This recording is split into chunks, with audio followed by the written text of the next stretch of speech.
আমার ভাইরা, আমার বন্ধুরা, আমার আল্লাহ,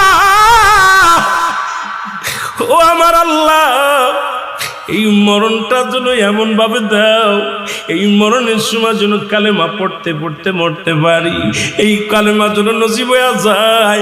আল্লাহ, ইমানের সাথে যেন মৃত্যু হয়। এর 2 নাম্বার বিপদ হলো মানুষের কবর।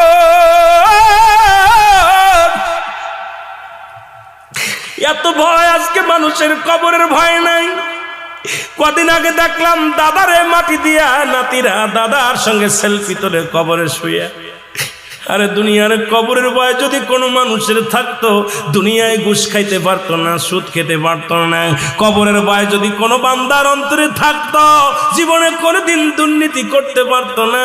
কবরের ভয় যদি কোনো বান্দার ভিতরে থাকতো, জনে কম দিতে পারতো না। ওখানে কবরের ভয় যদি থাকতো, কোনো বান্দা ফজরের নামাজ ছাড়তে পারতো না।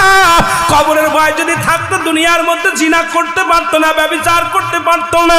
কবরের ভয় যদি থাকতো, মিথ্যা বলতে পারতো না। আসলে আমাদের কবরের ভয় নাই। ও মুসলমান, দ্বিতীয় বিপদ হলো মানুষের কবর। এই দ্বিতীয় বিপদ হলো আমাদের কবর। জোরে বলেন আল্লাহু আকবার। আজকে আমাদের অন্তর কেন কাঁদে না? কবরের ভয় কেন আমাদের অন্তরে জাগে না রে মুসলমান? আমি দেখলাম, কত জায়গা দেখলাম, কবর করে আর সেলফি তুলে ছেড়ে দেয়। রে একবার কি তোর মরণের চিন্তা হয় না?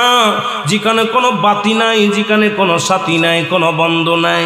ওরে বন্ধু নাই, বান্ধব নাই, এই ঘরে একমাত্র আমার আপনার হবে ঠিকানা। জোরে বলেন ঠিক কিনা? এ আমার ভাইয়েরা, আমার বন্ধুরা, আমার গভীর মনোযোগ।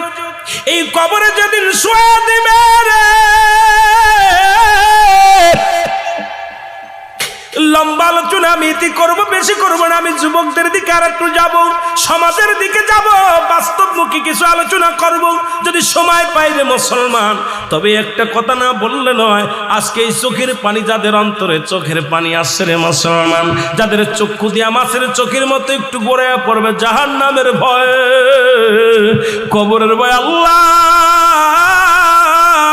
তুমি এই চক্ষু দুটি জাহান্নামে দিও না। আল্লাহ, তুমি আমাদের দিও কেন জাহান্নামে দিও না।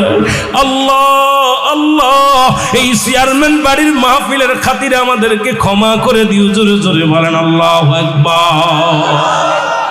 রে আদর করিয়া মানুষ আল্লাহ বানাইয়া, বলেন আদর করিয়া